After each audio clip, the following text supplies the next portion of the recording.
브라더스 마인드입니다. 저희가 사회 초년생 때 어머니가 지인을 통해서 저희 보험을 대신 가입을 해주셨었어요. 저희는 그 당시에 어떤 이제 뭐 보험에 대해서도 잘 모르고 경제 개념에 대해서도 별로 아는 게 없으니까 어머니가 알아서 좋은 거를 가입하라고 하겠거니 하고서 저희는 계약서에 사인만 하고 가입을 한 거죠. 어머니가 한 2, 3개월 정도는 대신 납부를 해주고 그 이후부터는 저희가 직접 보험금을 납부를 했었죠.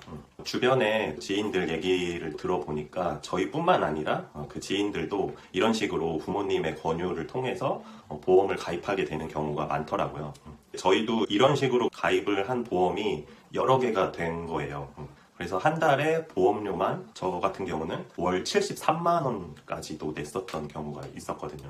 그리고 그 중에서 많은 금액을 차지했던 게 변액보험 상품이었고요. 저는 변액보험 상품을 2개 납부를 했었어요. 제가 한 개를 든 게 동생이랑 동일한 상품에 동일한 보험료를 냈던 게 있는데 약간의 보험 보장도 되면서 납부한 보험료를 주식이나 채권으로 투자가 돼서 복리를 일으키는 거죠. 그 돈으로 나중에는 이제 연금으로 이제 나눠서 이제 받는 상품이에요. 그 당시에 이제 보험 설계사가 보험료를 투자해서 연마다 복리로 돈이 불어나는 시나리오의 표를 보여줬었어요. 그래서 이제 표를 보니까 돈이 늘어나는 액수가 엄청나더라고요. 너무 설레고 이제 가슴이 뜨거워지기 시작했던 거죠. 보험료는 월 25만 원씩 냈었어요. 당시 사회초년생 때 월급의 8분의 1 정도를 차지할 정도의 이제 비싼 보험료였죠. 그래도 연금을 이제 받을 생각하니까 이제 월 25만 원쯤은 조금 무리를 해서라도 낼 수 있을 것 같았어요. 이제 별거 아니라고 생각했던 거죠, 그게. 근데 이제 시간이 흘러서 가입을 한 지 한 5년 정도 경과가 된 시점에 점점 돈에 대한 개념 또는 물가 상승에 대한 개념 이런 것들이 생기다 보니까 기존에 가입한 보험 상품이 그렇게 매력적이지 않다라는 거를 이제 느끼게 된 거죠. 그래서 보험을 자세히 뜯어보니까 매달 납부를 했던 25만 원 중에 10%에 해당하는 약 2만 5천 원이란 금액이 보험사가 먼저 사업비로 떼간 다음에 그 나머지 약 22만 5천 원이 연금을 위한 보험료로 적립이 되는 구조였었어요. 근데 만약에 주식 투자로 비유를 한다면 이미 처음 시작부터 10%를 손해를 보고 시작을 하는 거나 다름이 없는 거죠. 이거를 알게 된 시점에도 중간에 해지를 하고 싶었지만 해지를 하게 되면 원금의 이제 상당 부분을 돌려받지 못하는 구조였던 거죠. 그나마 납부를 했던 원금이라도 받으려고 5년을 더 울며 겨자가 먹기식으로 보험료를 납부를 했었어요. 어떻게 보면 알면서도 돈을 계속 떼이고 있는 상황이었던 거죠.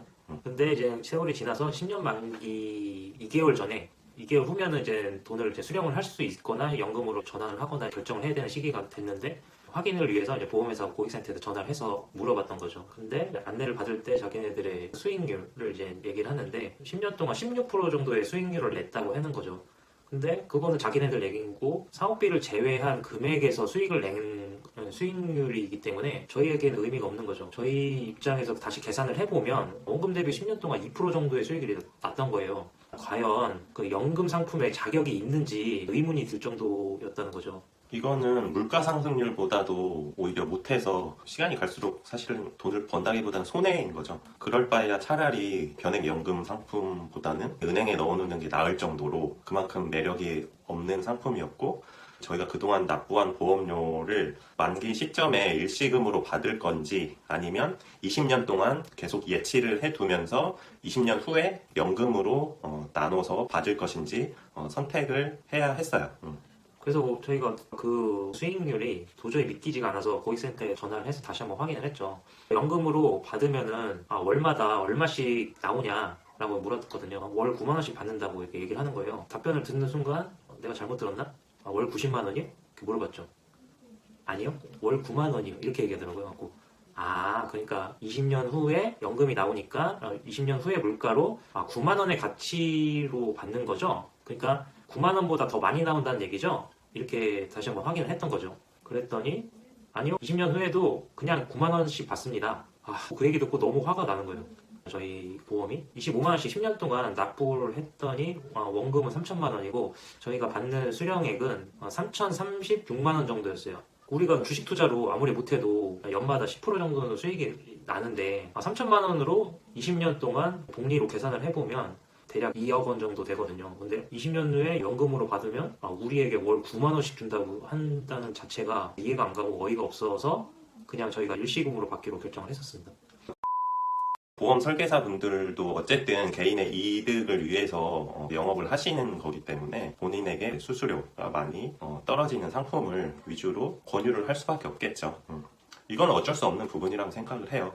그래서 보험을 가입할 때는 아무리 이제 자기의 지인이라고 해도 보험 설계사의 이야기를 무조건 맹신하기보다는 보험 가입을 하는 자신 스스로도 꼼꼼히 계산도 해보고, 그리고 저희도 뒤늦게 깨달았지만 물가 상승 대비해서 충분히 나한테 이득이 되는 상품인 건지 따져보고 고민을 하는 게 좋을 것 같아요. 저희가 변액보험으로 이렇게 실패한 얘기는 오늘 여기까지 하고 다음에 또 만날게요. 우리는 맨날 실패만 합니다.